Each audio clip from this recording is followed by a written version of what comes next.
Eh bien, bonjour Mathilde. Bonjour Jemil. Alors, qu'est-ce qui explique ta présence dans cette mission d'information? Alors, dans une mission d'information, à l'Assemblée nationale, il y a toujours des membres de tous les groupes. Donc là, comme dans toutes les missions d'information, on était présents et donc du coup, c'est moi qui étais dans cette mission d'information.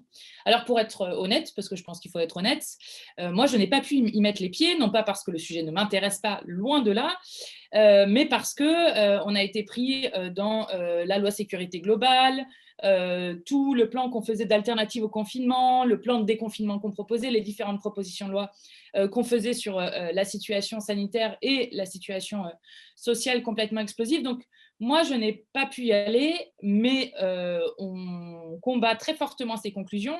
Et puis, tout le long de notre mandat parlementaire, on a fait beaucoup de propositions de loi sur cette question-là, qui fait que de propositions politiques qui sont portées d'ailleurs par la France Insoumise, mais par plein d'associations pour mettre fin à la maltraitance animale et pour du coup les libertés, notamment associatives et le fait de militer, eh bien, qu'on les ait traduits de manière légistique et qu'elles soient prêtes lorsqu'on sera en pouvoir en 2022. Ouais, bah du coup, là, je comprends tout à fait le fait de ne pas pouvoir être partout en même temps. Et pourtant, c'est ce qu'on pourrait dire du groupe La France Insoumise. Vous êtes quand même que 17 à l'Assemblée et vous occupez quasiment tout l'espace médiatique, même l'espace politique. Vous êtes apparemment, enfin, moi, ce que je constate, les premiers proposants et pas que les premiers opposants. C'est pas un peu une frustration justement de ne pas pouvoir assister à tout, de battre partout? Si, c'est frustrant. Enfin, en fait, il y a plein de choses qui sont frustrantes. Il y a tout le travail de proposition qu'on fait parce que on a fait, rien que depuis mars, on a fait une quinzaine de propositions de loi qu'on a soumis à l'Assemblée. On a fait une commission d'enquête avec beaucoup de recommandations, une centaine d'auditions que j'ai menées. On a fait 4 guides, notamment pour alerter sur la jeunesse dès le début de la crise sanitaire.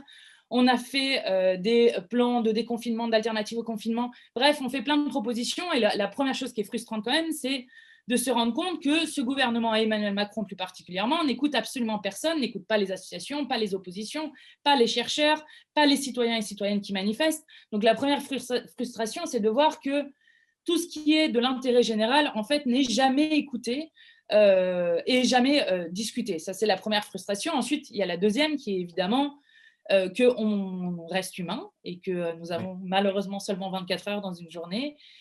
Et donc voilà, donc on essaye aussi de répartir notre temps au mieux, sachant qu'en plus de ça, nous, on essaye toujours d'être à l'Assemblée nationale, mais aussi d'être à l'extérieur de l'Assemblée nationale pour faire re-rentrer dans l'Assemblée ce qui se passe dans la société et notamment les luttes qui y sont. Comme tout à l'heure, là, tu étais à la manifestation à la République contre la précarité et pour le service public.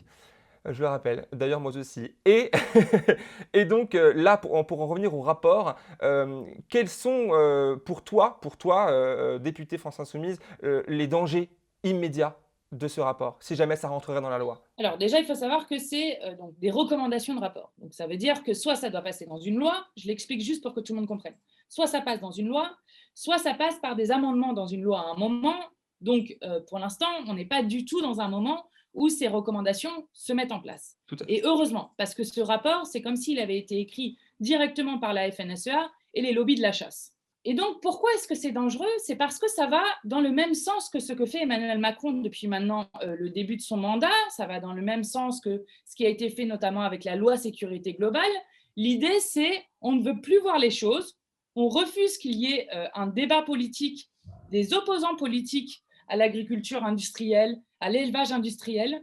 On refuse que tout ça puisse être montré. Ça vise notamment beaucoup l'association L214. Et d'ailleurs, Bastien Lachaud avait été avec eux pour voir un élevage. Et en plus, ce rapport arrive le jour où La République En Marche fait toute une communication pour dire nous faisons une grande loi contre la maltraitance animale, alors que quand on regarde leur grande loi, eh bien, il manque quand même énormément de choses sur la question de la maltraitance animale et du bien-être animal, du coup, sur lequel nous, on se bat. Donc, en fait, ça va dans un aspect très répressif et c'est une manière aussi de tuer un débat politique qui existe. Donc ça va à l'encontre de la liberté d'expression, à l'encontre des libertés associatives. Ce qu'on peut constater là, c'est que dans le viseur, parce que vu que tout ce qui est répression pénale, etc., les mesures existent déjà dans la loi, sont appliquées déjà sur les manifestants, les activistes?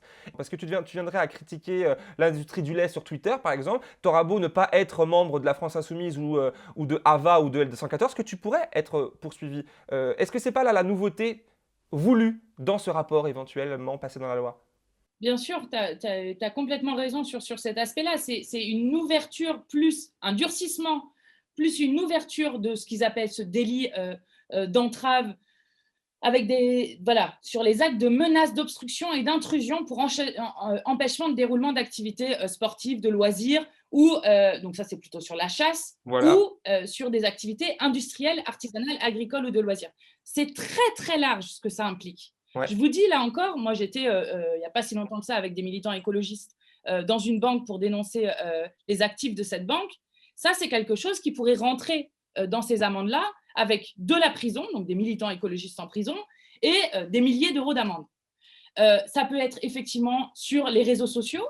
Si vous critiquez, ce qui est quand même, c'est quand même incroyable que dans une république telle que la nôtre, qui historiquement est voilà, le pays des Lumières, des droits de l'homme et du citoyen, sur lequel, bon, non seulement quand on va manifester, on se fait matraquer, peut-être on perd un œil, peut-être on perd une main, comme c'est arrivé malheureusement à plusieurs de nos pardon. concitoyens et concitoyennes, eh bien maintenant, on a aussi cette possibilité-là, si on met vraiment en place ce qu'ils veulent, qui est que lorsqu'on critique, par exemple, le fait qu'on ait des fermes avec 10 000 animaux qui vivent dans des conditions absolument déplorables, eh bien là aussi, on pourrait rentrer sous le coup de la loi. C'est terrifiant, en fait, quand on pense Bien à ça. sûr. Dans la loi qu'on est en train de discuter en ce moment, sur la loi renforçant les principes républicains, ces libertés associatives, elles sont là aussi foulées du pied. Je vous donne juste un exemple qui va avec Twitter et qui va dans le sens de ce que tu disais à l'instant, qui est très important. C'est que si cette loi passe, les associations pour recevoir du coup des subventions devront signer un contrat d'engagement républicain dont on ne sait pas bien ce qu'il y aura dedans. Et il y aura la possibilité de dissoudre une association s'il y a un tweet, un mot Facebook d'un de ses membres, donc on rend responsable l'association d'actions individuelles de ses membres qui ne seraient pas compatibles avec la République. Je vais donner un exemple très concret. Moi, quand j'appelle à aller à des manifestations à Bure contre l'enfouissement de déchets nucléaires pour des centaines de milliers d'années, eh bien, comme à Bure, ils ont mis en place une association de malfaiteurs pour celles et ceux qui s'opposent à ce projet d'enfouissement des déchets nucléaires, comme ils ont mis une cellule antiterroriste qui espionne à tout va, qui a fait 16 ans d'écoute sur les conversations des opposants à Bure, qui a fait une cinquantaine de procès, des perquisitions à des domiciles, y compris chez des avocats, eh bien, par exemple, typiquement, je pourrais rentrer dans ce cadre-là, donc de dissolution d'association, de condamnation par la loi. Et ça, c'est très grave dans une Bien sûr. démocratie comme la nôtre. Donc, nous, on se battra de toutes nos forces pour que jamais ces propositions ne soient entendues. Et je vais vous dire, ils savent qu'ils ne seront jamais entendus, ces propositions. C'est important de les décrypter, mais ils savent qu'ils ne seront jamais entendus. Bah justement, c'est ma question juste après. Quel est le degré de chance pour que ces dispositions-là, qui sont écrites, qui sont pensées par des représentants du peuple, hein, même si c'est nos opposants, quels sont le degré de chance pour que ça passe dans la loi? Ça, c'est ma première question. Et ensuite, la seconde question, on finira là-dessus. Comment combattre justement ça? Parce que même si ça passe pas, l'idée est là et il y a une tentative d'intrusion. Donc, première question, quelle est la chance pour que ça passe? Et seconde, qu'est-ce qu'on fait pour combattre ces idées-là? Alors, la première question, est-ce que ça a une chance de passer? Moi, je ne crois pas. On approche de la fin du mandat et moi, je ne crois pas qu'ils aient le temps de faire une loi dédiée sur cette question-là.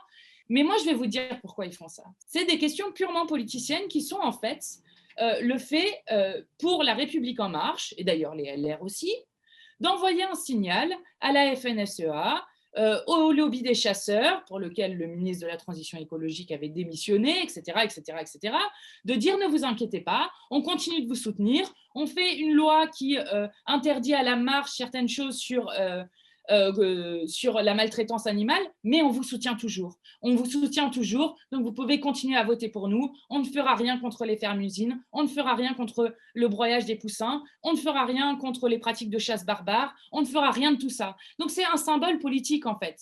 Sauf que le problème de ça, et ça c'est très important à pointer, c'est qu'effectivement, du coup, rentre dans le débat politique, public, médiatique, le fait que des parlementaires préconisent de faire ce genre de choses.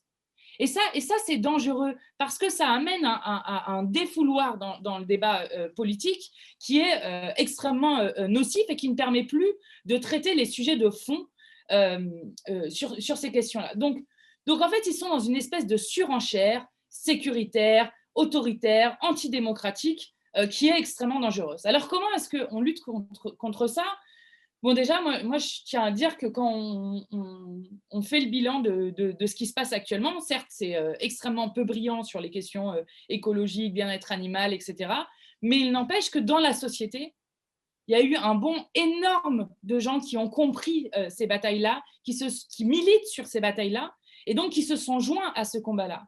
Et pour le coup, moi, je trouve ça intéressant que La République En Marche soit obligée de faire de la communication sur la maltraitance animale. Parce que s'ils sont obligés de faire de la communication, alors bon, on n'est pas d'accord parce que ça ne change rien sur le fond ou très peu, mais n'empêche que s'ils font de la communication, c'est qu'ils sentent que dans le pays, c'est un sujet extrêmement important. Mais la majorité de la société n'est pas à l'image de la majorité de cette Assemblée nationale, fort heureusement. Et je crois que c'est un combat qu'on peut gagner parce que c'est des combats sur lesquels on avance de manière extrêmement forte. Et donc, on va continuer, nous, à pousser, on va continuer à faire des propositions de loi sur cette question-là. Et vous verrez, on aura sûrement des choses à annoncer d'ailleurs dans les mois qui viennent. Eh ben, on a Je hâte. laisse le suspense. Merci Mathilde d'avoir répondu à mes questions. Merci beaucoup.